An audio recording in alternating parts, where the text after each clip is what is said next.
911, what is the address of your emergency? 78.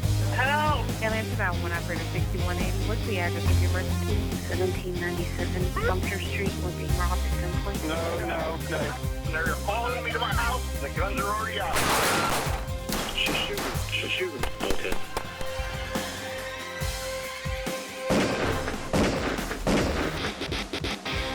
Hello and welcome to Stop the Threat. My name is James Toll. On this week's episode, we take you to the Keystone State of Pennsylvania for a reenactment which we have entitled Knife to a Gunfight. Thank you for joining us today. I think you're going to find this week's program very interesting. And thank you, panel, for being here. Let me just start this off with something that I think all of us need to spend a little more time thinking about. The best ways to de-escalate a fight. Got one? Treating people with respect and talking to them before things get to a point where talking is no longer an option. You want to address them right away when you think there's something wrong to decide where they stand, to see if this is going to be a threat or if it's an easy conversation to have and let everybody go about their way. Okay, de-escalating a fight. Counselor? If you're talking about de-escalating a fight that we're in, I think the rule is don't participate in one in the first place. Get away from it, calm down, it's not worth it. But if you're talking about de-escalating somebody else's fight, approach that with caution, and I think the general rule should be stay away from it. It's not your business to de-escalate it. Call the police. Okay, well, that's a fair answer. Wes? You know, many of us work in environments and in career fields that place us in positions where these are potential situations on a regular basis. And then there's others, kind of what you were mentioning, that, you know, just treat people with respect, that there's things that we instigate, we aggravate, sometimes intentionally, sometimes unintentionally. You know, a lot of it from those circumstances where you can't avoid these situations is your presence, the level of confidence that you carry, and then just keep that situational awareness about you. You put yourself in a position of disadvantage, then you are literally communicating to somebody that wants to initiate a fight. I'm ready for you to assault me. I'm ready for something to happen. Mm-hmm. Maintaining that level of awareness, you know, outwardly projecting yourself with that capacity is many times going to de-escalate a situation. And a lot of times these situations never go verbal. They just end. They go away. Right. You walk away knowing that something was close to happening, but it didn't happen. So I did a little research, and I think a lot of this may come from hostage negotiation, that kind of a thing. And one of them was use the person's name. If you happen to know this person who's going off either on you or someone and you're trying to de-escalate it, addressing them by name is one of the suggestions to use. And number two is asking them questions. Speak slowly, use the restatement for clarification. Okay, so he's in your face, and I am so mad at you, and you said, what? Say that again? I think the better way was you say, I understand that you're mad at me because I did this to you, and you're going to be mad. And you say back to them, that gives them the understanding they're listening, they hear me, and sometimes that helps them. But that's taking the assumption that this is a quarrel that's going on between people, and then it's going to escalate or de-escalate. There's those circumstances where somebody just gets into your face because they've got an ulterior motive. Mm-hmm. Why are you doing this to me? Because I'm getting ready to do it to you, and that's it. I'm motivated to what I'm going to do. That's not going to de-escalate into that capacity. Right. Actually, there's some warning that goes on in there. Use simple words is one of the things that we found. You know, don't try to get too heady. Try to stay on the level of anger, I would think. When we come back, though, we're going to show you part one of Knife to a Gunfight, and we probably have some more comments. Don't go away.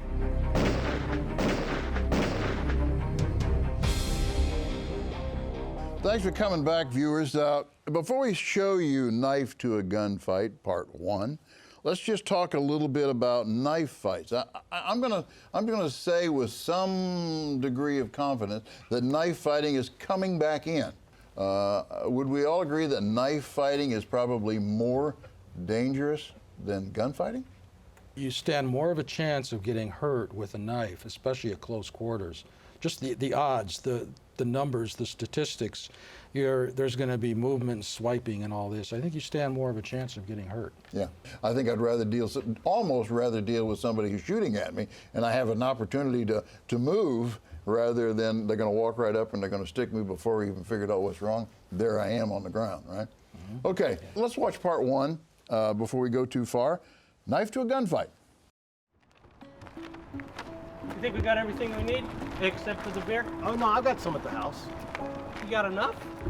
I mean, I've got 2 6-packs. You know, it's you and me and our wives. And Tom, he's bringing somebody. And don't forget about Billy. He likes his share. You're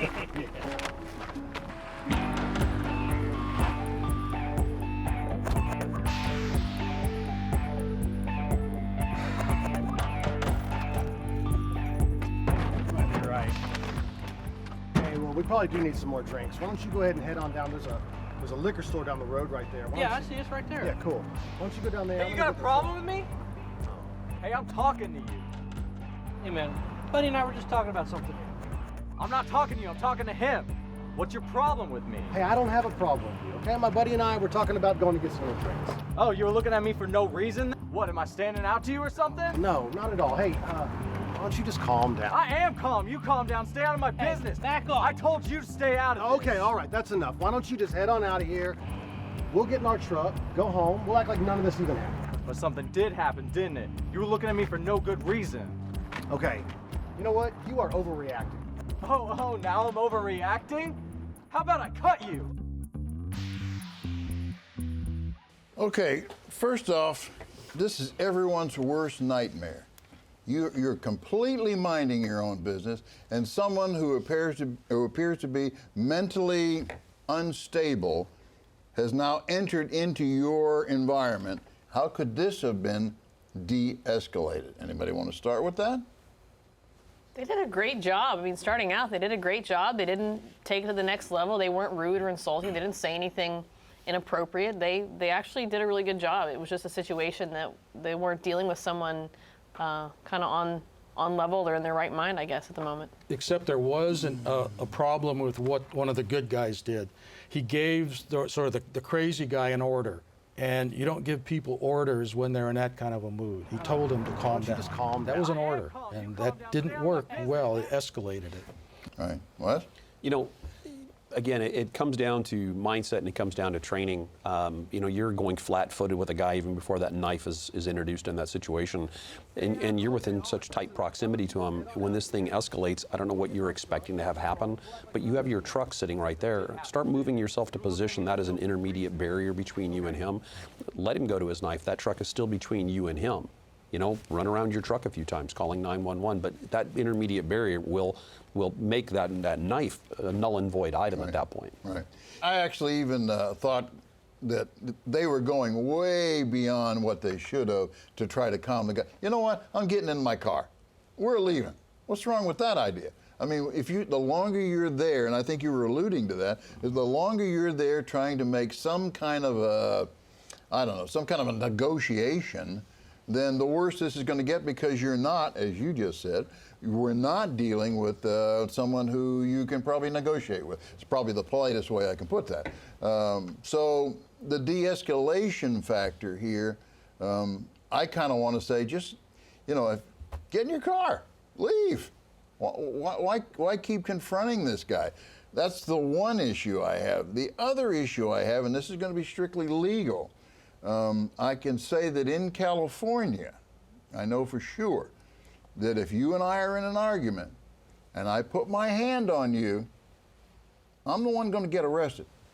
In most states, that's called assault and battery. They combine assault and battery into one statute, and it's a crime. Right. So he never should have touched him. Right. And I agree with Wes. He should have backed off. Let's look at that one more time, because correct me if I'm wrong, it was the good guy who actually put his hands on the bad guy first. Let's see that again. There it is, right there. Why don't you calm down? I am calm. Stay out of my business. Back off. Hey, I told you to stay out of it. No matter what takes place from this point on, if law enforcement rolls into the Calm down. Stay out of my business. scene, I told you to stay out of it. Okay, all right. there's a couple of different camera shots on that same. There it is again. They're clearly having a power struggle at this moment, and nobody wins in a power struggle. Right. Nobody wins in the power struggle, but unfortunately, in this particular case, the good guy may be the one that's going to get arrested. He started right? it. Even though the other guy's got the knife. I am calm. But if you put your hand on him, you've lost the fight. So de-escalation now becomes very important. When we come back, I'm going to show you part 2. Don't go away.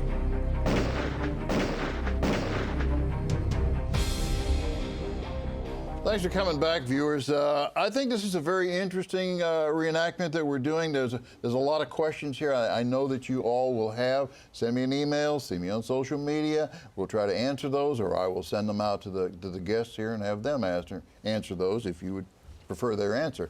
But let me show you this part, and then we'll talk about it some more.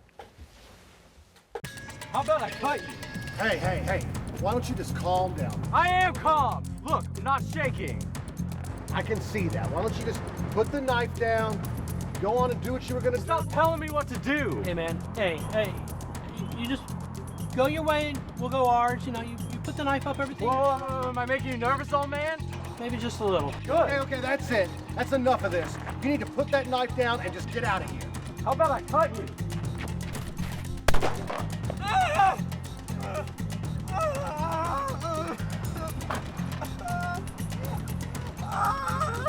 Hey, go ahead and call the police. Yeah.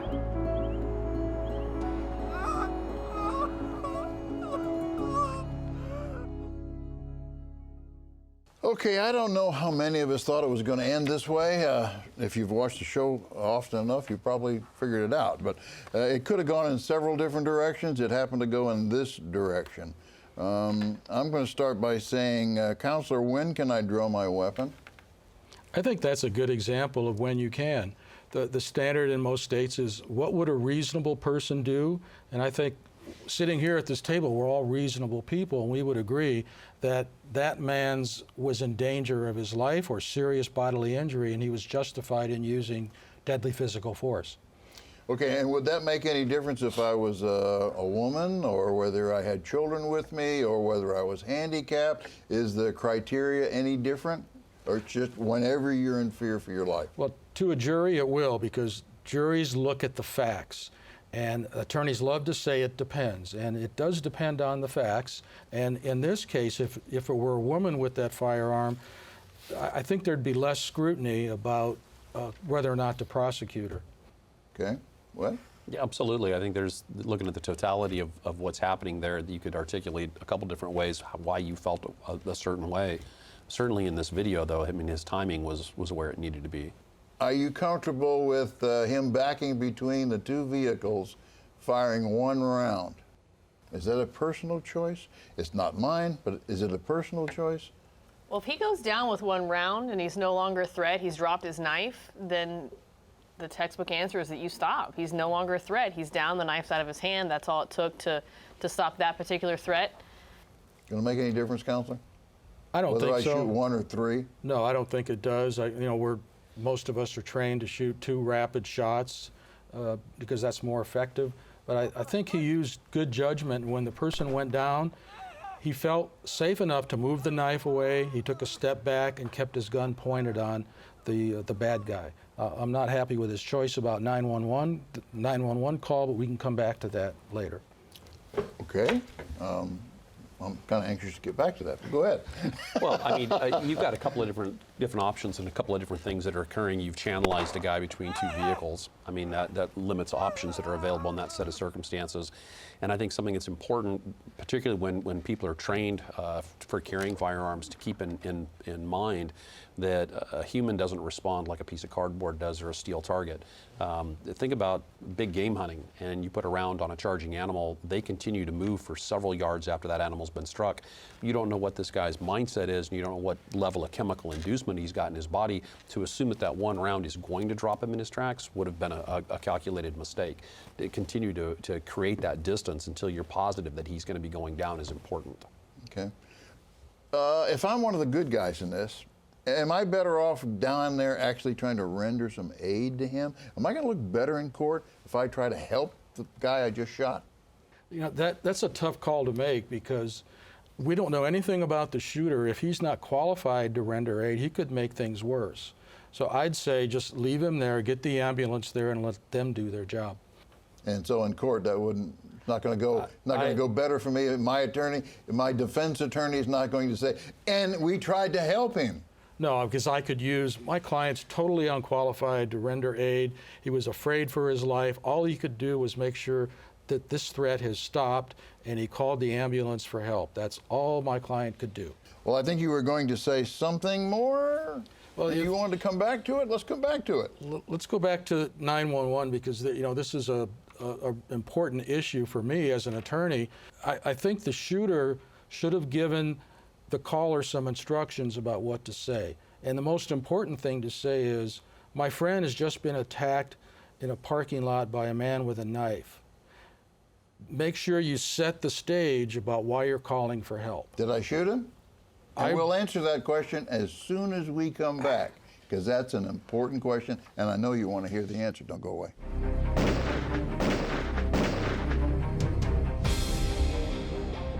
Welcome back, viewers. We left at a point of much interest to all of us what this next answer is going to be. So, Counselor, carry on. I think in an ideal situation, if the caller had been well prepared in advance, he would have said, the knife attacker has been shot, please send an ambulance, and also send the police. Do I want to tell him who I am? Yes, of course. Identify yourself, what you're wearing, tell them what my friend is wearing, sort of name, rank, and serial number kind of information, so that when the police arrive, they have more information. The knife attacker is on the ground. The knife is, you might want to say the knife has been secured, it's been moved away from the person. Now, when the police get there, if they see the pistol, they're going to not be as feeling as safe as they would be if, that man eventually needs to holster. Right. Or lay in the back of the truck, or something where he gets his hands away from it, right? Yeah. That's what you would expect if you rolled up. You don't want to see anybody with a gun, right? No, absolutely. But I don't want to see, as a layman, I don't want to see this guy holstered till we're positive this guy is not going to jump up again. Right. Because I can't tell where he was shot. I'm kind of guessing where he was shot, but he's still a viable threat. As long as they can identify them when they show up on scene, though. Let me just ask the most obvious question on the table, and I know that I'm going to get an email to this effect, and please send it anyway. Why do I need to do all that? Why don't I just call 911 and say, hey, guy just tried to attack me with a knife and I shot him. Send an ambulance. What's wrong with that? Because it's in the shooter's best interest to provide only factual information in the passive voice, because that 911 recording could be used against him. And you don't want to admit to ever shooting someone. Let the forensics sort all that out. It will, and it'll become clear. There was a witness. The witness can talk about what he saw happening, but the shooter should remain silent and exercise his right audibly to remain silent. Okay, Wes rolls up. He gets out of the car. Everybody's cool there. He's not worried about anybody doing anything. And he comes up to you, the shooter, and he says, hey, did you shoot him? Well, the first thing out of my mouth is going to be, I'm an attorney. I'm exercising my right to remain silent, and I want an attorney present for all questioning. Okay. And he knows what to do. You're the officer. Let me get it back out of this. You roll up. I've identified myself as the shooter, and you're going to come up to me and say what? I need to find out what happened. Okay. But most importantly for me is I need to know the circumstances that led up to the shooting. So you have to be somewhat cooperative. Come on. You've got to be a little cooperative with law enforcement. Come on. No, you don't. Come on. Well, what does that mean, cooperative? That means ask me a question. I'll tell you whether I answered or not. Yeah, but me leading up to the circumstances that executed the shooting is different than me cornering this individual and saying, "Did you do this shooting?" That's well, you probably wouldn't put it that way, but okay. No, but you're dealing with humans, and you've got the potential of that being the line of questioning. What happened? I mean, that's really what the officer needs to know. What happened? What happened? Yeah. Okay. What happened? Who's got the gun? Yeah, right. That's a good question. And what happened? All right? Who made the first push? Well, I mean, that's going to be left up to you. That's a problem. I'm not sure that Wes would ask the question, who touched who first. Would you ask that? Probably not. Not unless it came up. I mean, that's going to come else. up in court. I think that's going to be more helpful to you.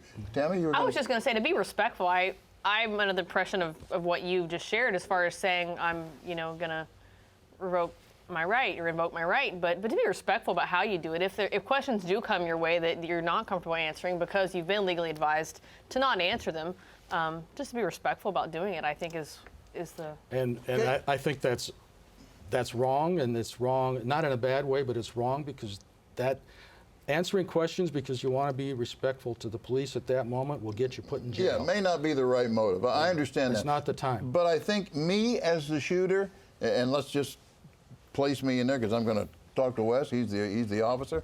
I'm going to say, you know, Officer Doss, I'm really not comfortable answering your questions. Can I meet with you at another time when I have an attorney? What are you going to say to me? Probably yes. But again, that officer's job is really to get the landscape of what transpired. Right, so you're going to actually go to the next person. You're going to say, Yeah, well, absolutely. he's no help.